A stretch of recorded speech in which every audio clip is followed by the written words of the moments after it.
Hello everyone, welcome to the channel. So आज के इस वीडियो में हम कंटिन्यू करने वाले हैं हमारी जनरल स्टडीज़ की रिवीजन सीरीज़। अगर आपने पहला पार्ट नहीं देखा है तो आप इस चैनल के प्लेलिस्ट सेक्शन में जा सकते हो या इस वीडियो के डिस्क्रिप्शन में जा सकते हो, जहाँ पे आपको पहला पार्ट मिल जाएगा। नाउ जिस अप्रोच से इस वीडियोज़ को हम करते हैं, सबसे पहले we discuss the question, and ये सारे के सारे क्वेश्चन प्रीवियस ईयर क्वेश्चंस हैं, किसी ना किसी या तो स्टेट पीएससी के एग्ज़ाम के या यूपीएससी के एग्ज़ाम के।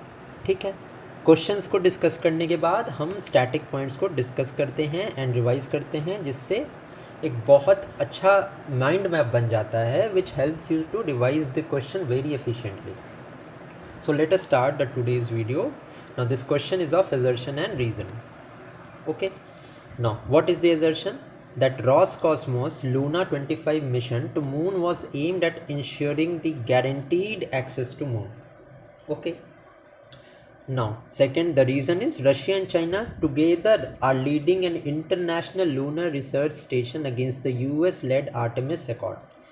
Now to answer this question आपको ये पता होना चाहिए कि Roscosmos is the space agency of Russia. ठीक है, नाउ आइए इस क्वेश्चन को डेप्थ में डील करते हैं। Now Roscosmos 25 mission it was launched by the Russia. What was its aim? Its aim was to explore the moon, exploration of moon and study the environment of the moon, not guaranteed access to the moon. So assertion is wrong. So when our assertion is wrong, so D will automatically become the correct answer. Now talking about the ILRS, now this is an initiative which was initiated by Russia and China together to establish a scientific research base on the moon. Scientific research base on the moon. So the reason is absolutely correct. Now as this international lunar research station के बारे में दिया हुआ है यहाँ पे, तो आपको इंटरनेशनल स्पेस स्टेशन के बारे में पता होना चाहिए। नाउ व्हाट और which all are the countries that are part of the international space station? ये है हमारी NASA, obviously of the United States. Then is Roscosmos, that is of the Russia, space agency of Russia. Then is European space agency. Then is the Japanese Space Agency, JAXA, and then there is CSA, that is Canadian Space Agency. Okay, China is not a part of the International Space Station. ठीक है, and ये जो international space station होता है ये हमारे लो earth orbit में है। नाउ यहाँ से हमारा पॉइंट ये बनता है कि हमें स्टैटिक पार्ट को रिवाइज करना है। It is about the orbit. Now if we talk about the height according to the altitude, there are 3 types of orbit. ठीक है, लो अर्थ ऑर्बिट होती है, then there is the medium earth orbit, and then there is the higher earth orbit. But this is not necessary from the examination point of view. तो necessary क्या है? necessary है the orbit as per the purpose. now अगर मैं purpose की बात करूँ तो सबसे पहले it comes geostationary, GEO orbit. ठीक है, नाउ इसकी हाइट का फैक्ट इंपॉर्टेंट है कि कितने हाइट पे ये ऑर्बिट है। So this is situated around 35,786 kilometre के हाइट पे, एंड ये स्टैटिक क्वेश्चन एग्जाम में पूछा जाता है। ठीक है, another important static point is about why, what is the use of this GEO? Now this is use for the purpose of communication as well as broadcasting of satellites, broadcasting of TVs. Okay, so this GEO is used for that purpose. Now the second orbit is the polar orbit. Now this polar orbit is used for the observation of the earth observation के लिए ये orbit use होती है। ठीक है, then there is geosynchronous transfer orbit. Now this is known as a transfer orbit. अब जैसे कि नेम सजेस्ट कर रहा है, इट मीन्स कि सैटेलाइट को जब एक ऑर्बिट से दूसरे ऑर्बिट पे ट्रांसफ़र होना होता है, then it is done through this GTO orbit. ठीक है, अब यहाँ पे बात मून की हुई है, so let us discuss some of the moon missions, some of the countries जिन्होंने मून मिशन किए हैं। लूना 25 हमने देख लिया, Luna is the space mission of Russia. Then there is this SLIM mission, this SLIM mission is of the Japanese space agency. ठीक है, next is about the Chang'e's mission. So this Chang'e mission is of China. Next, Surveyor mission. I hope कि आपको surveyor mission के बारे में पता होगा. This is a space mission of the USA. Now India के बारे में तो पता ही होगा, Chandrayaan-3 mission. Now Chandrayaan-3 mission, the Chandrayaan-3 successfully landed on the southern side of the moon on the 23rd August. ठीक है, and this is the day when the National Space Day was observed. Now will be observed every year. Now the point where the Chandrayaan-3 landed is known as the Shiv Shakti point. Okay. Now आपको मुझे ये बताना है कि India has been ranked among 4 countries. चलो ये ठीक है, आप मुझे ये बताओ कि साउथ पोल पे लैंड करने वाला इंडिया कौन सी कंट्री हो गई है. ठीक है, कौन से नंबर की कंट्री है India to land on the southern side of the moon. Okay, now this is all about the static points. I hope you have understood about the orbits as well as the missions. Now let us move to the next question. And ऐसे ही हम depth में सारे questions को deal करेंगे, जिससे कि आपका स्टैटिक बहुत अच्छे से रिवाइज हो जाएगा, साथ में PYQs भी कवर हो जाएंगे. ठीक है, now let's start. This is during the winter season, most part of India is dry. Absolutely correct बात है ये. विंटर्स के टाइम पे the most of the India is dry. It is because north east trade winds are prevalent over the northern sides, northern and central part of India. North east trade winds हमारे northern and central part of India में रहती हैं. ठीक है, now इस trade winds की speciality क्या है कि these flows from the land to sea. now जैसे ही waves land to, जैसे ही wind land to sea move करेंगी, so it is a determinant of a dry season. And monsoon के time पे whenever the winds blow from sea to land, then automatically ये humid winds होती हैं and they bring rain. so rainy season होता है when the breeze blows from sea to land. ठीक है, now winter में क्या स्पेशलिटी होती है इंडिया की? सबसे पहले it is very beneficial for the rabi crops. now in the comment section you will tell me about the rabi crops, which all are the rabi crops in India. It means what? The winters are dry in India and plains का part dry होता है and the snowfall is there in the mountain region. ठीक है, तो assertion तो हमारा absolutely correct है. Let's now see the reason. Most of the country is under the influence of the northeast trade winds during the winter season. Now trade winds तो are there, northeast trade winds are there, this is absolutely true, but most part of the country में नहीं होती है. Mostly northern part में होती है, southern part में नहीं होती है. सो मोस्ट पार्ट यहाँ पे इनकरेक्ट है. सो करेक्ट आंसर हमारा हो जाएगा कि assertion is absolutely true but the reason is false. ठीक है, नाउ विंटर्स के टाइम पे there is a phenomenon that operates in the north western region of the country. अब नॉर्थ वेस्टर्न रीजन मतलब क्या हो गया?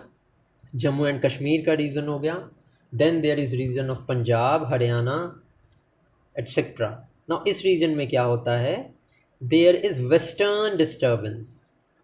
Now this western disturbance, what it causes is rains during the winter season. We have observed that rain is generally not a phenomenon in the India during the winters, but rains are observed in the northwestern part of the country due to the western disturbance. And this western disturbance is linked with the cyclonic condition that operates in the region of Mediterranean Sea. ठीक है, this is the region behind the western disturbance. ठीक है, सो इतना part आपको पता होना चाहिए. ठीक है, आई होप कि आपको ये समझ में आ गया होगा. इस क्वेश्चन का करेक्ट आंसर है A is true but R is false, क्योंकि north east trade winds are not there in the most part of the country but are there in the some of the northern and central part of the country. ठीक है, so let's move to the next question then. I hope कि आपको समझ में आ रहा होगा. Now यहाँ पे क्वेश्चन है हमारा क्लासिकल डांस से रिलेटेड. नाउ अब इस क्वेश्चन में हम जितने भी क्लासिकल डांस है वो तो कवर करेंगे, साथ में क्लासिकल लैंग्वेजेस भी कवर करेंगे. Now classical languages is important this year because कि 5 languages have more been included in the list of the classical languages. Now let us talk about the question first. Now we have to match the dance with the state. Talking about Bharatanatyam. Bharatanatyam हमारे किस reason का है? Then there is Kuchipudi. Kuchipudi obviously is of Andhra Pradesh. Satriya dance is of Assam. Kathak is of the Uttar Pradesh. ठीक है, तो D का हमारे यहाँ से 2 डिराइव हो गया, सी का हमारे यहाँ से 4 डिराइव हो गया, तो करेक्ट आंसर हमारा ऑब्वियसली होगा 1324। Now Bharatanatyam, now talking about the correct answer तो इसका 1342 ही होगा। Now talking about the classical dances, so in totality there are 8 classical dances. Bharatanatyam is of Tamil Nadu, ठीक है, मैं यहाँ पे लिख देता हूँ सारे डांसेस, आपका रिवीजन हो जाएगा। Kuchipudi is of Andhra Pradesh, Kshatriya is of Assam. Next in line is Kathak, Kathak is of UP, and Kathakali is of Kerala. Now Mohiniyattam, Mohiniyattam, Mohiniyattam is also of Kerala. फिर है हमारा Manipuri, obviously Manipuri as the name suggests is of Manipur, and then there is Odissi, Odissi is of Odisha. Now these are all 8 classical dances that are there. Let's now talk about the classical languages as well. Now classical languages इस बार important हैं क्योंकि पहले classical languages 6 थी, अब in total they are 11, ठीक है। Talking about the classical language, Tamil was the first classical language which was accorded the status of a classical language in 2004. Then came the Sanskrit. Sanskrit कब बनी थी classical language? 2005 में। Then there is Telugu, Telugu became the classical language in 2008, and Telugu के साथ Kannada, Kannada also became a classical language in 2008। So 2008 में 2 classical languages हमारी अनोट हुई थी। Next in the line is Malayalam, Malayalam in 2013, and जो लास्ट लैंग्वेज थी वो थी Odia in 2014। But recently last year 5 more languages have been added to the list of classical languages, that is Pali, next is Prakrit, next है हमारी मराठी, फिर आती है हमारी बंगाली, नेक्स्ट है हमारी असमीज़, ठीक है। So these extra languages, classical languages, 5 languages have been added, पहले से 6 थी, तो total number has came to 11। I hope कि आप पार्ट, आपको पोर्शन समझ में आ गया होगा, बहुत इंपॉर्टेंट है, क्वेश्चन यहाँ से आ सकता है। Let's now talk about the next question. Now इस क्वेश्चन को मैं बहुत डिस्क्रिप्शन में बताने वाला हूँ, जितना भी बायोम से रिलेटेड है, जितना भी क्वेश्चंस बनते हैं, ये 5 मिनट का पार्ट होगा शायद। अगर आपने ये देख लिया तो आज के बाद बायोम का कोई भी क्वेश्चन आपसे ऐसा नहीं होगा कि वो नहीं बनेगा, ठीक है। नाउ assertion and reason का क्वेश्चन है, what is the assertion? That the equatorial forest biome is the biome with the densest and the highest biomass. Reason क्या है? There is high rainfall and high temperature throughout the year in the equatorial forest region. Now इस question को पहले deal करते हैं, then we will talk about the biome. Now equator, we know कि equator is the line which divides the country into the northern hemisphere and the southern hemisphere, and we also know that equator is the region where temperatures changes are more of a sudden. There is very wet season, ठीक है, dry season ज़्यादा नहीं होता है, humidity होती है क्योंकि rainfall high होती है, ठीक है, मॉइस्चर ज़्यादा होता है, ठीक है। सो ये high rainfall high temperature throughout the year है, ये तो हमारा बिल्कुल सही है। तो जब रेनफॉल हाई होगी, मॉइस्चर हाई होगा, रेनफॉल हाई है, तो मोर फॉरेस्ट होंगे, ठीक है। फॉरेस्ट फ्लरिश करेंगे तो both flora and fauna flourish करेगा, ठीक है। अब जैसे फ्लोरा एंड फौना फ्लरिश कर रहा है, तो flora and fauna is related to the concept of biomass, so biomass भी ज़्यादा होगा। सो इस क्वेश्चन के अकॉर्डिंग दोनों के दोनों what the assertion is given और जो रीज़न दिया है, both of them is true, ठीक है, and R is the correct explanation of A, ठीक है। ये क्वेश्चन आपको समझ में आ गया। Let me now talk about the biome, ठीक है। अब what is a biome? Biome क्या होता है? So this is a large geographic region, ठीक है। एक लार्ज जियोग्राफिक रीजन होता है जहाँ पे एक डिस्टिंक्ट क्लाइमेट होता है, सॉइल होती है, प्लांट्स होते हैं एंड ऑल दैट, ठीक है। नाउ टिपिकली अगर मैं बात करूँ तो सबसे पहला ट्रॉपिकल रेन फॉरेस्ट आता है, this is a type of biome. Now एक एक करके सारे बायोम को डिस्कस करेंगे विथ एग्जांपल्स ताकि कंसेप्ट क्लियर हो जाए। Talking about the tropical biome, it is present in the equator region. ठीक है, हॉट एंड ह्यूमिड होता है ये region, which is associated with heavy rainfall. ठीक है, heavy rainfall is also there and there is diverse flora and fauna. अब ये tropical biome कहाँ होता है, तो ये होता है इक्वेटर वाली कंट्रीज में। Now equator goes through how many countries, this will tell me in the comment section. ठीक है, दिस आप मुझे कमेंट सेक्शन में बताना। Next comes the temperate biome.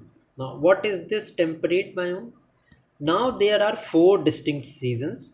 It means hot dry season भी होता है, वेट सीजन भी होता है, विंटर्स भी होते हैं, स्प्रिंग ऑटम, जो 4 सीजन्स होते हैं। All the 4 seasons are there in the temperate region. ठीक है, there is prominence of the deciduous trees that shed their leaves in the autumn season. ठीक है, फॉर एग्जाम्पल यूरोप का जो रीजन है that comes under the temperate region. Next in line है हमारा tundra. So tundra most of you will know that it is a cold and treeless region. यहाँ पे flourish कौन सी फौना करती है? So that is moss and lichens. Moss and lichens are the ones that flourish in the tundra region. ठीक है, let's not talk about the next thing that is taiga. Now these taiga biome is also known as the boreal forest. ठीक है, this is also known as the boreal forest. These are a type of cold forest having coniferous trees. Now coniferous trees के क्या examples हैं? Examples हैं हमारा pines and firs. ठीक है, pines and फर्स।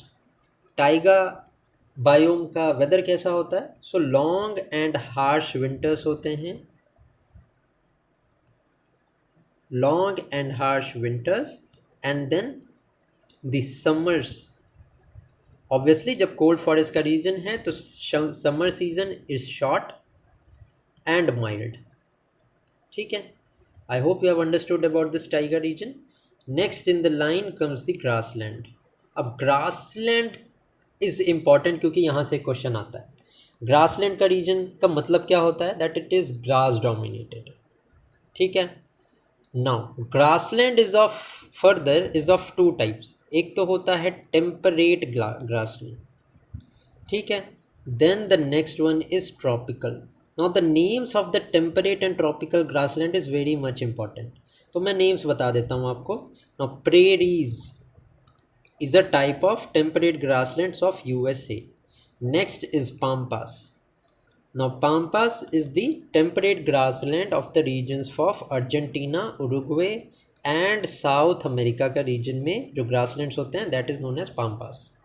Steppes is the grassland, temperate grassland of Central Asian region, मतलब Kazakhstan, Kyrgyzstan, Turkmenistan, Azerbaijan, ये region जो है ये यहाँ पे जो होते हैं उनको स्टेपीज़ बोलते हैं। Then there is Velds.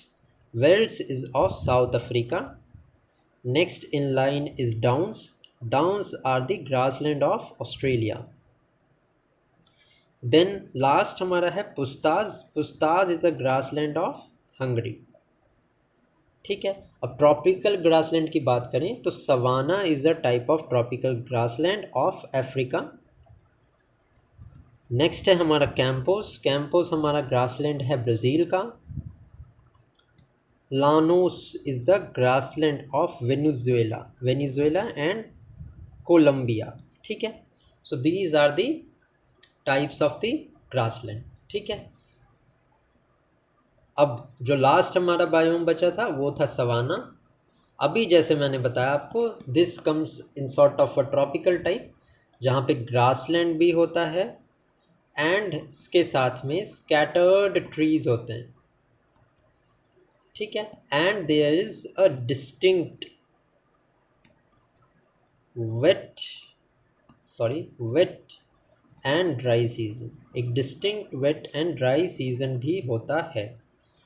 ठीक है, तो इसके साथ ही मैंने आपको सारा बायोम का जितना भी था इन्फॉर्मेशन वो दे दिया. आई hope you have understood this and इसको अगर एक बार आपने अच्छे से रिवाइज कर लिया तो बायोम से आपका एक भी क्वेश्चन ऐसा नहीं होगा कि आप फेल करोगे, ठीक है। सारे के सारे क्वेश्चन आप करेक्टली मार्क करोगे। इस क्वेश्चन का correct answer I have already told you is that the A, both A is true, also R is true, and R is the correct explanation of A, ठीक है। Let's now move to the next question. अब हम थोड़े से question देख लेते हैं economy के सेक्शन के, जो कि पूछे जाते हैं। Now this is also question of P Y Q है ये। So what is this first question? First phase of bank nationalization कब हुआ था? नाउ दिस हमें डेट इसको असाइन करना है and we have to arrange it chronologically. So let us start. Now first phase of bank nationalization happened in the year 1969. Another important thing to know is about who was the prime minister at that time. So Indira Gandhi के टेन्योरशिप में ये हुआ था। Next important fact हमारा क्या निकल के आता है यहाँ पे कि विच कमिटी रिकमेंडेड इट? तो नरीमन कमिटी रिकमेंडेड, एंड इनकी रिकमेंडेशन पे 14 banks were nationalised. 14 banks were nationalised. So इतनी इंफॉर्मेशन आपको पता होनी चाहिए। So this happened in the year 1969. Let us deal with the second thing, that is second phase of bank nationalization.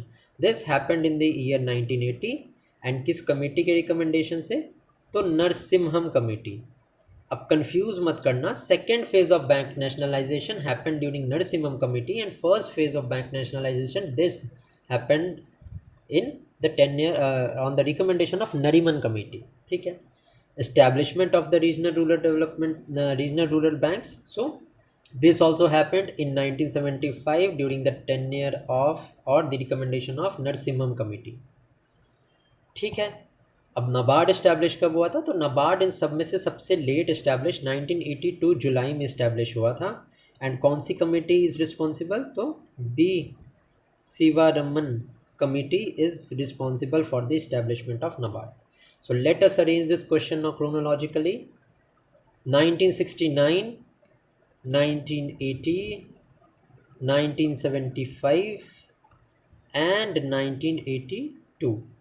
So first हमारा first में आएगा, then आएगा हमारा थर्ड, देन आएगा हमारा सेकंड, एंड एट लास्ट 4 हमारा आएगा। So C is going to be the correct answer to this question, ठीक है। तो ये हमारा सी इसका करेक्ट आंसर होने वाला है। Let's now move to the next question. Now this question is related to the modern history का पार्ट। तो चलिए डील करते हैं इस क्वेश्चन से। This is with reference to the Burhan उल मुल्क सादत Khan, which of the following statement is true? Now जैसे ही बुरहान उल मुल्क सादत खान की बात यहाँ पे होगी, आपको ये पता होना चाहिए कि he was the founder of the independent state of the Nawab of Awadh. He was the first Nawab of Awadh, ठीक है। सादत Khan was also named, Burhan उल मुल्क was also named, ठीक है। So he was, Saadat Khan was a founder of the independent state of Awadh, absolutely correct है। He took part in the conspiracy against the Syed brothers। Now Syed brothers के बारे में आपको पता होना चाहिए, ठीक है। Now बुरहान उल मुल्क in with establishing relations with the other persons, they eliminated the Sayyid brothers. Now the Sayyid brothers, these were known as the kingmakers at that time. These were known as the Sayyid brothers were known as the kingmakers. And Sayyid brothers के नाम क्या थे? They were 2 brothers, ठीक है।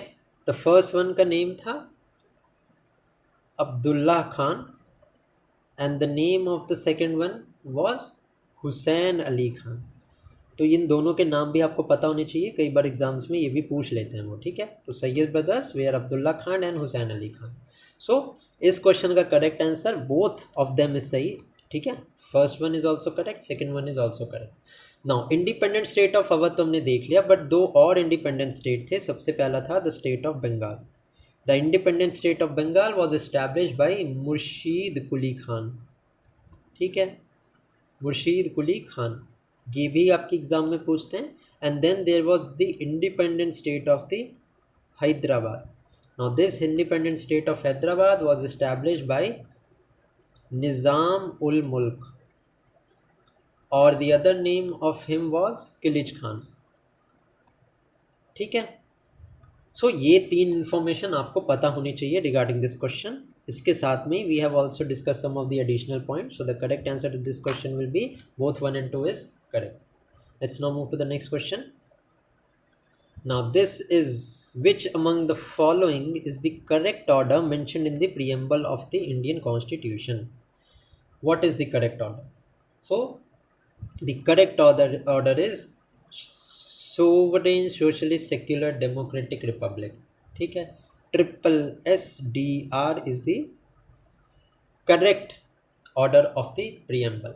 Now talking about the preamble, थोड़ा बहुत हम देख लेते हैं यहाँ पे. ठीक है, ये क्वेश्चन मैंने इसीलिए लिया ताकि आपका प्रीएम्बल का चैप्टर मैं रिवाइज करा दूँ 2 से 3 मिनट के अंदर. Now preamble was based on the objective resolution. It was based on the objective resolution. Now objective resolution were presented by whom? So it was presented by J.L. Nehru. Now when was this objective resolution presented before? Now this was presented on 13th December. And इसको assent कब मिला था या accept कब हुआ था objective resolution? It was accepted on 22nd of January. ठीक है, the preamble of the country starts with we the people of India. ठीक है, अब इस लाइन का बहुत इंपॉर्टेंट मीनिंग है. इसका मतलब ये है कि the preamble derives its power from the people of India, that is why the preamble starts with the we the people of India. And एक और कंट्री का प्रीएम्बल है जो कि वी द पीपल से स्टार्ट होता है, that is the preamble of the United States of America. ठीक है, next important point to know is that the preamble is amendable. preamble को हम amend कर सकते हैं. क्या ये amend हुआ है? हाँ हुआ है, एक बार हुआ है by the 42nd amendment act. अब 42nd amendment में क्या हुआ था कि 3 words were added to the preamble, that is socialist, secular and integrity. These were the 3 words that were added.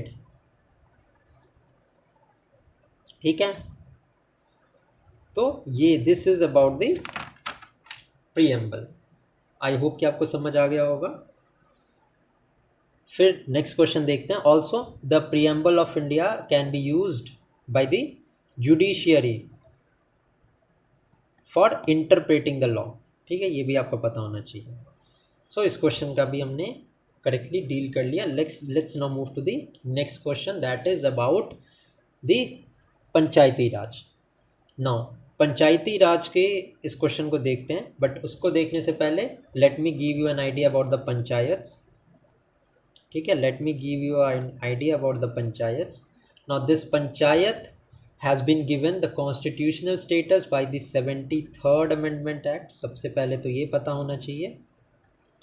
Now this panchayat system was propose by Balwant Rai Mehta committee. Second important point, Balwant Rai Mehta committee. अब क्या propose किया था पंचायती राज system में? He propose the 3-tier structure. सबसे पहले there will be a gram panchayat, as at the village level. Then there will be a panchayati समिति.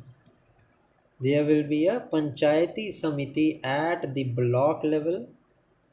Next is there will be a zilla parishad.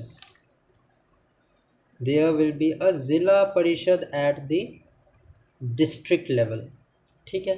Now the members of the gram panchayat panchayati samiti, these members इनका जो है they will be elected directly by the people. ठीक है. Now panchayat के election कौन conduct करवाता है? It is the state election. ठीक है, election commission of the state is there to conduct the elections of the panchayat. ठीक है, ऑल्दो एक चीज़ यहाँ पे ध्यान रखना कि द चेयरमैन ऑफ जिला परिषद ये इनडायरेक्टली इलेक्टेड होते हैं by the elected members of the panchayat. ठीक है, this is all the information that you need to know about. And इसके साथ साथ ये इंपॉर्टेंट है कि एवरी स्टेट, इंडिया के सारे स्टेट में पंचायत्स हैं, but except the 3 states, that is of Nagaland, Mizoram and Delhi, in 3 states में पंचायत नहीं है। सो हमें यहाँ से करेक्ट स्टेटमेंट बताना है। तो obviously correct statement is election of panchayati raj institution is conducted under the supervision of the election commission. ठीक है, so C is going to be the correct answer to this question. Let's now move to the next question.